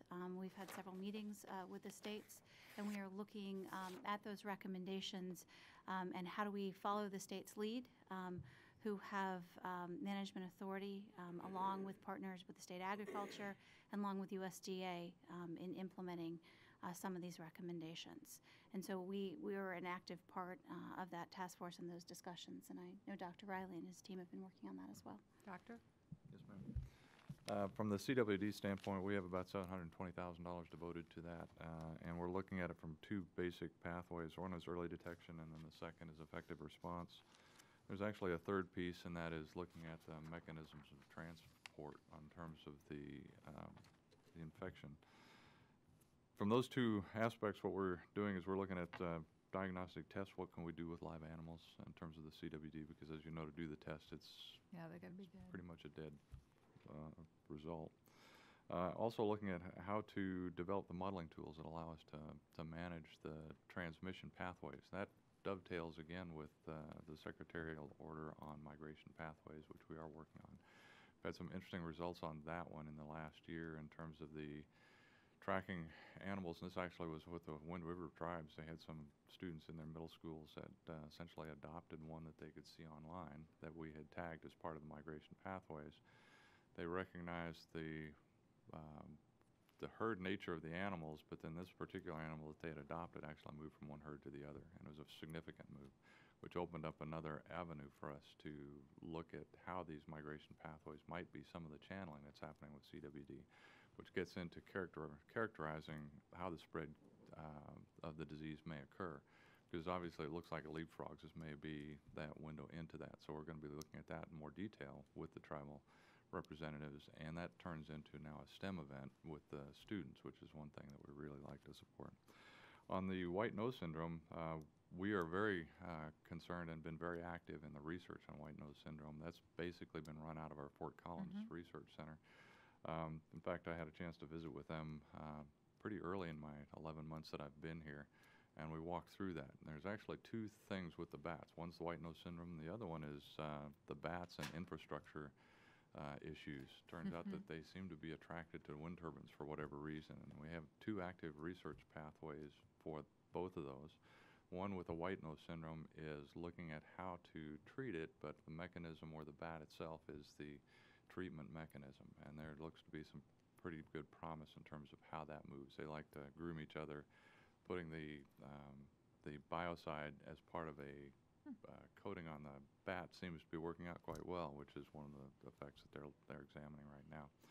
The other piece, which is the interaction with the wind turbines, and obviously we want to be able to separate the bats from the turbines themselves. They're looking at using essentially a UV light source that is used to illuminate at different rates, which appears to dissuade the bat from whatever oral signal that it seems to be getting that attracts it to the turbine.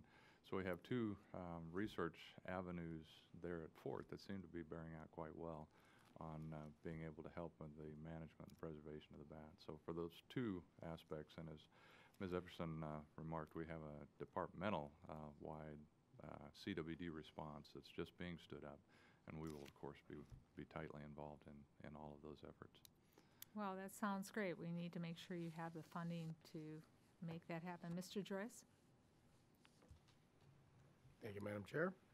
It's come to my attention that several interior bureaus, including the National Park Service, Fish and Wildlife Service, and USGS, invested in handheld global positioning system units for the field, and these units rely on a now obsolete mobile operating system. Without regular system updates and security patches, it won't be long before these units themselves are obsolete and unfit for field use. If these units are ever relied upon for pinpointing locations during search and rescue, their obsolescence would be a serious safety concern. In my opinion, if we could see a problem before it becomes a crisis, it's probably better to fix it now. Are you aware of any of this GPS problem within your bureaus? Yes, Congressman, and thank you for that question. I'll be happy to kick this off. This is an issue that's come to our attention. And first, let me say the safety and security of our employees and the American public are our #1 priority. And so we certainly recognize as technology advances, there are updates that need to be made. I know that our IT folks are taking a look at this, working with our individuals in the field to see what updates need to be made, what updates need to be addressed, and then what technology may need to be put in place if this technology has become antiquated, which may be the case in this situation. Congressman, I'm aware of the issue in the Park Service. We have between 2,500 and 3,000 of those units. I'm the least technical person in the world, but I understand that our people actually have a briefing that they're bringing to the committee in the very near future. And there is a solution. We'll have to find money for it, but there is a solution, and we are very aware of it and very concerned about it. You know, that with part of this, if we were to give money to fix the problem, which department would be best suited to focus on first to try to fix this problem or address it? So you can fight among yourselves as to who wants to. I think, Congressman, if we have that dilemma, we can certainly work that out. I yield back. I want to switch back to law enforcement, and so I'm going to, with the Park Service and Fish and Wildlife. I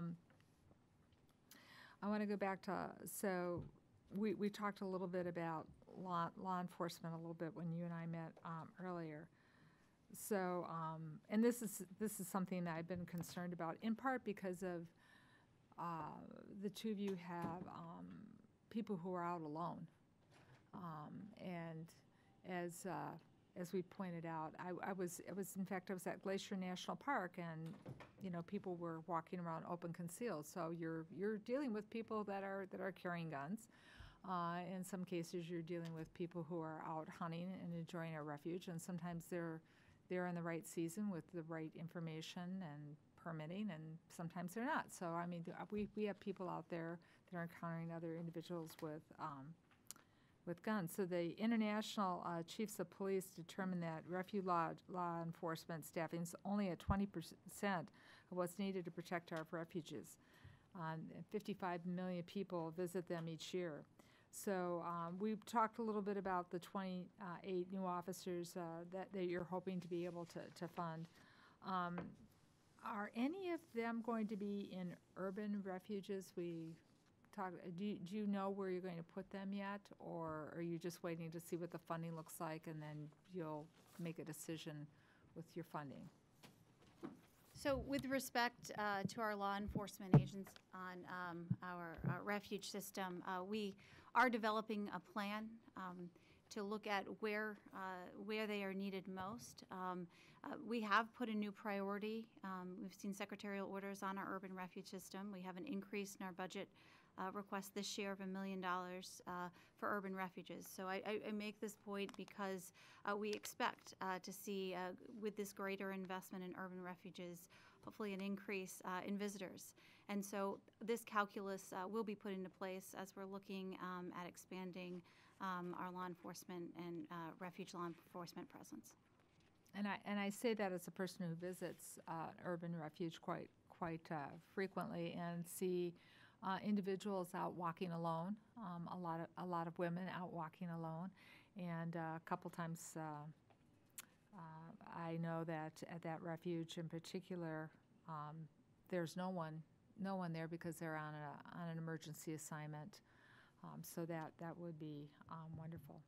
I'm going to switch to the park police right now. In 2018, past Secretary Zinke announced that he was deploying U.S. Park Police to the U.S.-Mexico border to help the Department of Homeland Security with their border patrol. Since then, park police officers have been rotating to the border for these deployments. So I have a couple of questions for you. How are you providing backfill for the deployed officers? Are you doing it through overtime? Is the Department of Homeland Security, have they been reimbursing the Park Service for the officers' time, travel, and expenses? And then you're still incurring overtime, and they're probably not helping us out with overtime, but maybe they should be. Can you provide, maybe the easiest thing to do is just to provide us a copy of the agreement with the Department of Homeland Security, including your costs and how you're handling your overtime. Madam Chair, yes, we have that information. We'll get it to the committee immediately. So people like overtime a little bit every once in a while. It's more money in the paycheck, maybe a vacation, a delayed repair that you've been waiting to do on a home or something like that. But it can also take a huge toll on a family, that if someone's constantly working overtime. So not only is it overtime burns through your budget faster, but it also can, cause family burnout. Are you having conversations with law enforcement as to keeping track of how many hours of overtime people are doing? And at some point, it can make people start looking to go elsewhere for a job. Madam Chair, I can get that information for you, and I'm going to be very close to the correct numbers here, but we basically, at 2 units along the border, Armistead and Oregon Pipe, we've been rotating people in 21 days, and then that was the most sensible number to not have people coming and going every week. The numbers we've been able to, because of time of year or whatever else, to reduce that. It's never gone more than 24, and it's down to as little as 12. I have all that information. I'll get it to you. But I'm not aware this become an overtime issue at all. It was an additional law enforcement issue that we had to take on, but we've rotated in. We also now are looking, because this has continued, we are looking at possibly bringing in some seasonal law enforcement rangers to be on those areas and not rotate our people in and out. But I can get you that information in very short order. So if you're the rotation, the 21 days, you're gone. You're not at home. When those officers come back, are they then subject to doing overtime because you've got a staff shortage? I'm not aware that's been the problem. Again, we're talking, and this is a combination of U.S. Park Police is much less of a requirement than it's been for our law enforcement rangers in the park system. So I'm not aware that's become an overtime issue. I will certainly add that information to the committee, but I do not believe that's become an issue. Well, I'd really like to, I'm going to follow up on some things with the park police, including their facility here in the Washington, D.C. area that has been impacted with mold, and see what we can do to help you out with that. Do you have, how often do you bring new recruits on? When's your next graduating class? We constantly are sending, we have 200, for U.S. Park Police or for our law enforcement in general? Just for law enforcement and then for U.S. Park Police. We move people as expeditiously to FLETC as we can, the Federal Law Enforcement Training Center in Georgia. We've got at least 200 law enforcement people who haven't been able to be scheduled yet. We've got 3 current classes going on that involve both Park Service law enforcement and U.S. Park Police, and we fill every class that we can fill. And I believe I added $3.5 million to our budget this year to deal with some of these law enforcement issues, which would let us send more people to FLETC. I believe I'm correct in that statement, Congresswoman, but if I'm not, I'll correct it for the record. Okay. And then, like I said, I want to follow up with what's happening with the U.S. Park Police headquarters. You had to move them out of the area, and more deferred maintenance for the park. Now Park Police building included in the deferred maintenance, right? That's probably the case, yes. Okay, well, we'll find out some more about it. Mr. Joyce, I'm going to have a little bit of a statement and then a question for the record. If you have another question, then I would be done after that. I have plenty of questions, but I will submit them for the record and have the opportunity to ask some more questions about some of the things going on with Asian carp, but I'm sure that you can relay that to me at another time. But I appreciate the opportunity to have all of you here today and to hear about the many good things that are going on at all of your departments and agencies.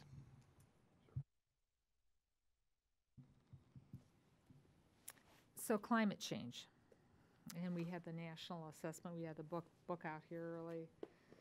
I've been reading it. It's something on the Department of Defense, which I'm the vice chair of, that I'm focused on as well too. And we had 300 of our top scientists work on this climate assessment, and it was just released this past November. And this report found that there's increasing evidence that climate change is impacting biodiversity and may pose threats to ecosystems. We're seeing that firsthand in Minnesota. You and I talked about it. In 50 years, Minnesota could go from, many, many different types of pines and wetlands and, hardwoods, and we just have a wonderful diversity of plants and animals to being more prairie if we don't do something to address it. We're all witnessing extreme weather events and the impacts it's having on our parks and our refuges, and requiring repairs, habitat restoration, infrastructure hardening. In Congress, we're going to be working together to enact an emergency supplemental budget to provide much-needed assistance to those who are suffering, including our fellow citizens in Puerto Rico, and any help that we can give the Virgin Islands. But as I said, even in Minnesota, even here in the mainland, my Department of Natural Resources is integrating climate change into everything that they do. Everything that they do, because they know it's just so integrated. So I'm going to do some, if you want to make a comment, you're welcome to do that, but we're going to put some questions to the record about what the Park Service, Fish and Wildlife are doing to address the impacts of climate change, because you have national parks in Minnesota, and what's happening in Minnesota. And we have the most visited wilderness area in Minnesota too. And then USGS has been playing a role in advising the department in providing additional science. And I want to know how USGS is incorporating climate change into your management decisions and daily operations. But if you want to make a brief comment, you can, but we're going to submit that for the record, if anybody would want to say anything briefly. We'll give you a complete answer for the record, Madam Chair. Okay. We will be happy to give you a complete answer as well. Yeah, and same for USGS, ma'am, but we share your concerns, and we work with it every day. Okay, so we do have questions for the record, and it's no one here's fault that we're working under a compressed cycle here. You have 30 days in which to submit answers back. Anything you could do, in bits and pieces, we don't have to get it all at once, to give it to us in 30 days would be greatly appreciated. I want to thank you for being here today, and for Mr. Joyce and I we were so grateful that you were able to stay the extra half hour and do the makeup work while we were voting. We appreciate it. And I know my colleagues found this very helpful. And we want to thank you and all the great people sitting behind you who helped put this budget together. Some of you smiling, some of you aren't, but all federal employees are greatly appreciated. And we want to thank you for everything that you do to make this country and its outdoor activities and its science the best that they can be for people to enjoy, not only for today, for tomorrow. With that, the meeting is adjourned.